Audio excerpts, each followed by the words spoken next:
Bien, como ya lo mencionó previamente, el tema de mi investigación es la evaluación de integridad estructural sobre impacto y posimpacto de accidentes de varadura en fondo de marino rocoso.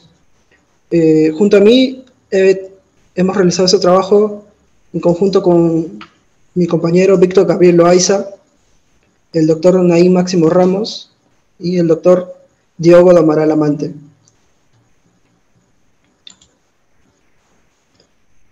Agradecemos a la comisión organizadora del 13º Seminario de Ingeniería Naval por el espacio que nos brinda para divulgar nuestra investigación.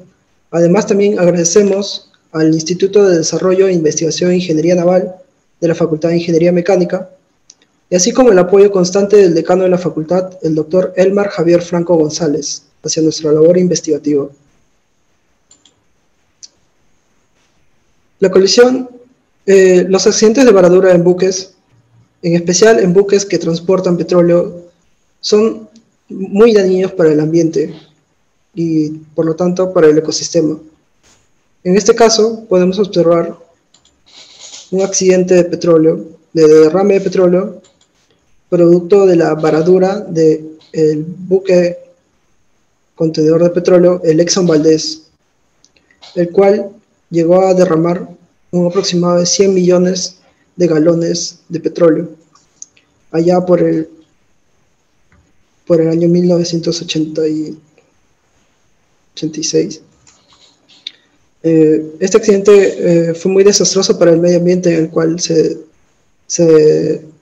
propició. Hasta el día de hoy se siguen realizando investigaciones y estudios sobre los efectos negativos que tuvo este accidente. El problema de ingeniería que se presenta en estas situaciones es cómo remover la nave en una situación como esta, cómo trasladarla y cómo rescatarla. Para esto se necesita conocer la resistencia residual que tiene el navío que ha sufrido este daño por varadura.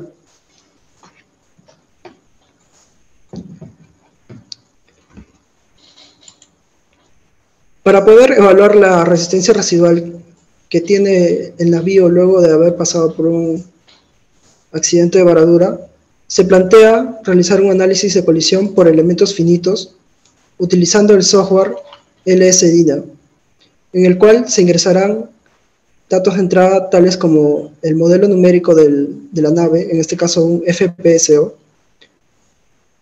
la malla del indentador, la cual será variable en tamaño y en posición, las propiedades del material con la cual están construidos tanto el indentador como el navío, y las condiciones de contorno. De este análisis se busca obtener tanto el modelo dañado del navío como curvas de energía versus desplazamiento.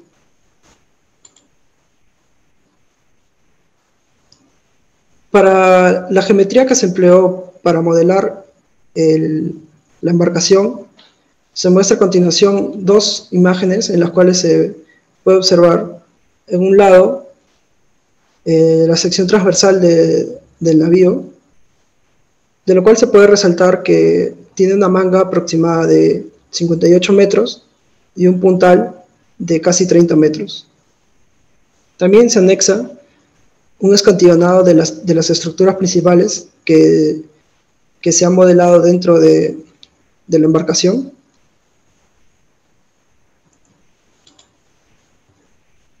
Y también se toma en cuenta el comportamiento plástico del material y también un criterio de fractura para el cual le explicaré posteriormente. El material a emplear es el material ASTM-DH36, el cual cuenta con módulo de Young de 206 gigapascales, una tensión de fluencia de 284 megapascales y un coeficiente de Poisson de 0.28. Lo que se muestra en la tabla 2 es una tabla de esfuerzo y deformación plástica, que le corresponde al material que vamos a modelar numéricamente. El material cuenta con 5 puntos de integración para la malla a través del espesor del elemento. En el software LS-DINA se busca integrar todos estos datos en el material llamado Piecewise Linear Plasticity, el cual nos permite programar todas estas propiedades. Para el modelado de la malla se tuvieron unas ciertas restricciones, las cuales incluyen tanto el coste computacional para realizar el análisis numérico, así como una relación válida de tamaño de elemento a espesor para el criterio DNB y el criterio de falla GL, y así como un tamaño de elemento adecuado para lograr estabilidad en el análisis posterior del impacto. Se puede observar en la figura 3 cómo el modelo global tiene una sección que está refinada. Para esta resección refinada se utilizó una malla de tamaño de 156 milímetros y para el resto de la embarcación se utilizó un tamaño de malla de 625 milímetros. La disposición de la bradura es como se muestra a continuación. El indentador se desplazará a través de la línea de crujía de la embarcación. En primera instancia, las estructuras con mayor índice de daño será la quilla, el fondo y el doble fondo, y las longitudinales de fondo y de doble fondo, así como las varengas y los mamparos transversales.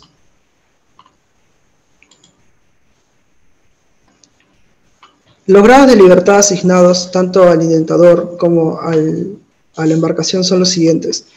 Para el indentador se restringieron las rotaciones tanto en X, en Y y en Z, y se restringieron los desplazamientos en Y y en Z. Y el movimiento en X, se prescribe el movimiento para un desplazamiento dado. En este caso, la sección estudiada tiene una longitud de 70 metros y se desplazará el indentador 35 metros, con una velocidad constante.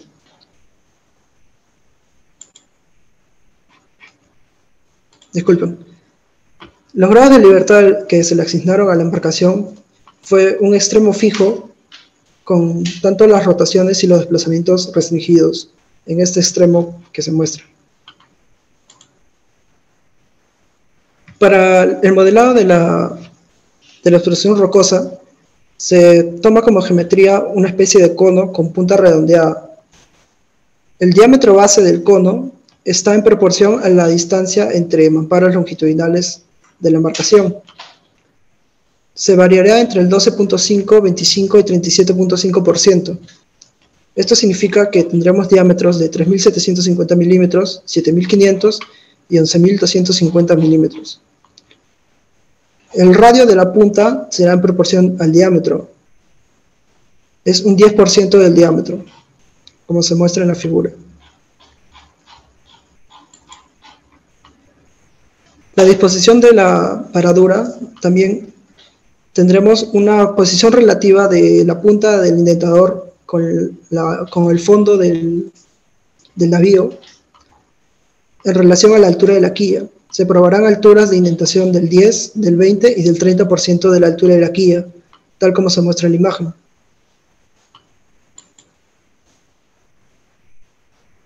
Para la fractura del material, se van a considerar 3 criterios que se tomarán en distintas pruebas, tanto el criterio de Pechmann como DNV como GL. Estos criterios de fractura presentan un valor de esfuerzo de formación en el cual al momento de que los elementos alcancen ese valor de esfuerzo de formación sean eliminados de la simulación, lo cual simulará el efecto de la fractura en el fondo del casco. Como podemos observar las formulaciones que se presentan a continuación, la mayoría de estos criterios depende de una relación entre el espesor y la longitud del elemento, lo cual habíamos mencionado anteriormente que había sido una limitante para nuestro tamaño de malla.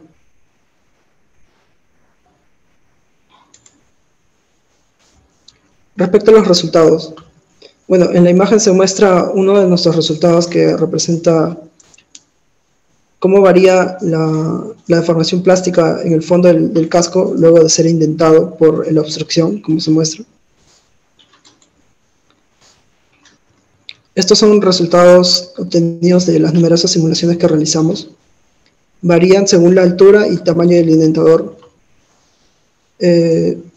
Algo curioso, bueno, que se pudo encontrar realizando la investigación fue que a pesar de que el tamaño del indentador se incrementó, solo se vio rasgadura en el fondo del casco con el indentador más pequeño. Esto es debido a que los indentadores de mayor tamaño tienen una mayor superficie de contacto, por lo cual no alcanzan suficiente valor de fractura como para poder rasgar el fondo del casco. Esto ya no sucede en el caso del indentador cuando se sitúa a 20% de la altura de la quilla. En esta situación, en las tres condiciones de tamaño, se observa una rasgadura del fondo del casco. Lo mismo se repite en el 30%. Disculpen, olvidé mencionar, estas imágenes corresponden a los resultados obtenidos mediante el criterio de Pechmann. Para el criterio de DNV se obtienen los siguientes resultados en el fondo del casco. El criterio de DNV nos entrega valores de criterio de fractura inferiores a los de Pechmann, lo cual significa que la rotura en el fondo del casco se da incluso al 10% de la quilla, a comparación del caso anterior, en el cual no se veía rasgadura en el fondo del casco.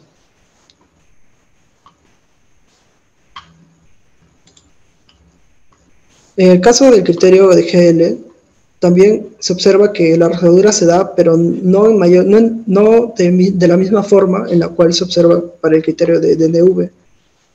Se observa cierta rasgadura en el casco, pero no es una rasgadura continua, como se puede observar en las fotos.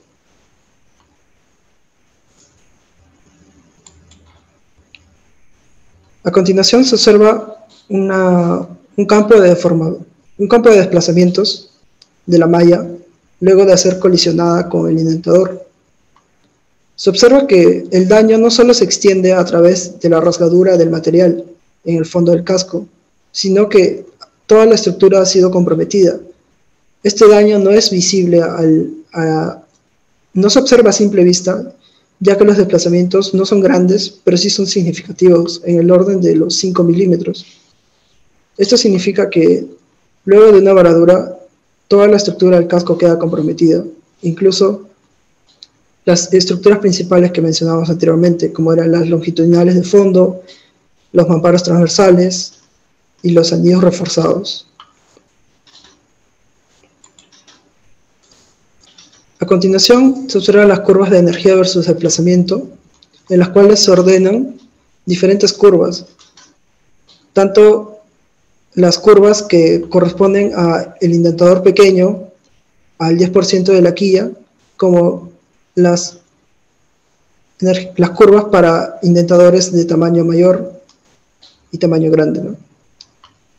Esto nos da a entender que la energía, a medida que el indentador se desplaza a lo largo de la crujía del barco, va causando daño incremental al casco, ¿no? Se observa que el casco va absorbiendo energía del producto del impacto, y se observa también que a medida que el indentador o es más grande o está a mayor altura, causa más daño debido a que la estructura recibe más energía producto de las deformaciones.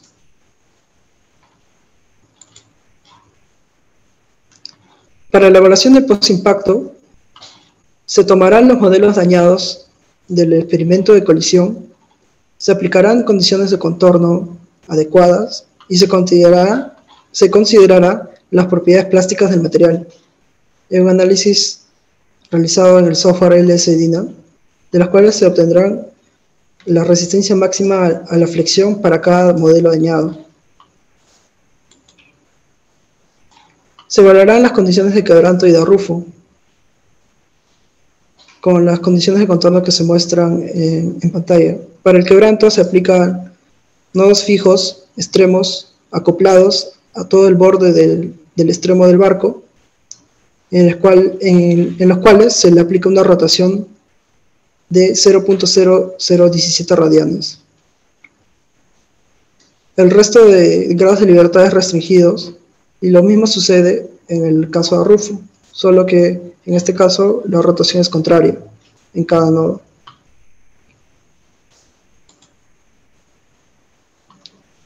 Se observó en los modelos estudiados que en la condición de rufo, bueno, en este caso muestro una imagen donde se observa el pandeo en la cubierta del navío, producto del fenómeno de rufo. En la figura 13 se puede observar una gráfica que nos muestra solo los puntos que representan la resistencia máxima a la flexión del casco.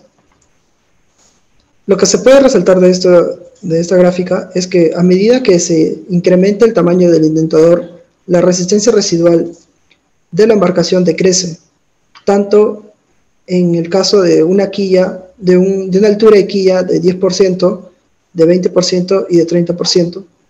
También se observa que a medida que se aumenta el tamaño de la quilla, a medida que se aumenta la altura del indentador, la resistencia decrece, como se puede observar tanto para el indentador pequeño, para el indentador mediano y para el indentador grande. Las conclusiones a las cuales se llegó con este trabajo fueron que el criterio de DNV es el criterio más conservativo, ya que se obtiene un valor de criterio de factura inferior al de Pechmann y de GL, por lo cual se espera mayor daño en condiciones iguales. También se observa que la extensión del daño es global, ya que el modelo completo sufre deformaciones en toda su estructura. También se determinó que a mayor altura de indentación, el daño causado es mayor y la resistencia residual es menor. Finalmente, se determinó que a mayor tamaño del indentador se reduce la resistencia residual. Eso sería todo por mi parte. Muchas gracias. Muchas gracias, José. Una exposición bastante interesante. Primero que nada, antes de pasar a las preguntas, felicitarte a ti y al grupo que ha desarrollado esta investigación. Conozco a su orientador y bueno, sabemos que ha trabajado bastante en este tema. Te felicito nuevamente y por favor haz extensiva la felicitación al resto del grupo que ha participado en este trabajo. Primero vamos a pasar a una pregunta. Bueno, nos indican qué software fue utilizado. Bueno, ya lo mencionaste, fue el SDyna, ¿no? Y nos preguntan si puedes hablar un poco más sobre cómo es que se ingresa el criterio o el parámetro límite de deformación para considerar la eliminación del material y poder simular la rasgadura. Y también nos piden la misma pregunta, la misma persona está preguntando si nos puedes indicar cuánto tiempo, cuántos elementos aproximadamente tenía tu modelo y en qué tipo de computador y cuánto tiempo demoró el procesamiento, ¿no? O sea, sí. Sí, voy a regresar un poco a la diapositiva, un poco donde está, sí. Se ve un poco la malla de repente. A ver. Bueno, primero la primera pregunta, ¿no? Estos criterios de fractura nos entregan un valor, normalmente se encuentra un valor entre 0.15, 0.2, 0.4, en ese rango de valores. El material que se empleó en este caso es el material Piecewise Linear Plasticity, que es un material que está incluido dentro del paquete LS-DYNA. Este material permite ingresar tanto los valores de esfuerzo y deformación plástica como un valor de fractura, que es en el cual yo ingreso manualmente, escribo el valor que representa para esa parte. Entonces, a esa parte yo le asigno un material con el criterio de factura que le corresponda. Digamos que en mi modelo yo tenga en la parte central que se observa una malla más pequeña, a comparación que a los costados que se observa una malla más grande, el criterio de factura va a variar. Entonces va a ser un criterio de factura un poco menor para la zona central que para la zona lateral, porque los elementos son más grandes. Entonces yo lo que tendría que hacer sería crear dos materiales con las mismas propiedades, solo que variando ese criterio de factura. La forma de ingresarlo es, en este caso, en ese material es simplemente escribir, ¿no? Escribir el valor de fractura que se calcula aparte, ¿no? Puede ser calcular en una hoja de cálculo como Excel o manualmente, ¿no? Con una calculadora. Es decir, perdón, para aclarar una idea, entonces no se utilizan subrutinas, por ejemplo. Es simplemente, Exacto, ya está directamente, es una opción que te da el propio LS-DYNA para aplicar ese criterio, ¿correcto? exacto. Respecto a las subrutinas, es un tema un poco más complejo para nosotros, pero sí, más o menos hemos visto poco en las investigaciones que hemos leído, que sí se utilizan subrutinas, ¿no? Para un poco criterios, hay un poco criterios más complejos, como son el criterio RTCL o criterio BWH, creo. Ujú. Entonces, esos criterios no están implementados completamente en el software y sí requerirían, ¿no?, una subrutina. Ok, y en cuanto a la capacidad del computador utilizado y el tiempo de procesamiento, ¿qué nos puedes indicar? Ajá. Inicialmente el modelo contaba con alrededor de 70.000 elementos, por así decirlo. Luego de refinar la malla, esto creo que se elevó fácilmente a unos 150.000, por ahí. Como se ve, la malla en el centro es bastante fina.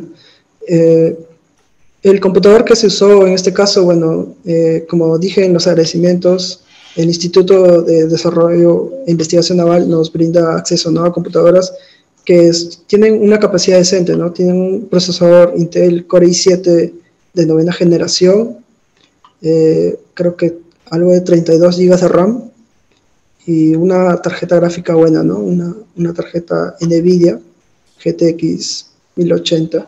Esos son los datos que recuerdo.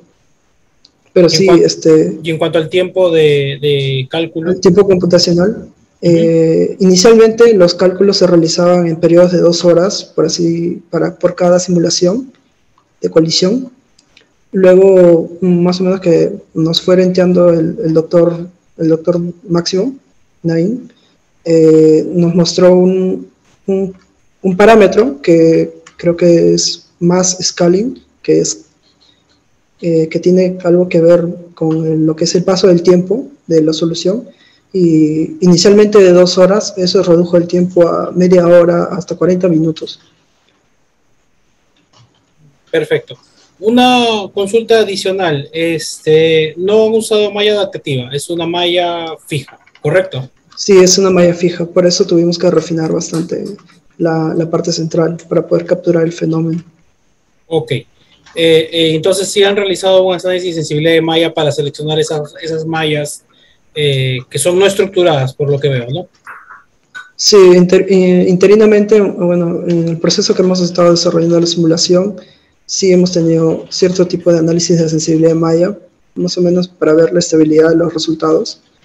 Y sí, interiormente hemos realizado un estudio de sensibilidad de malla. No lo he mostrado aquí tampoco, porque también es un poco el tiempo que nos dan, de repente Claro, claro. se corta mucho.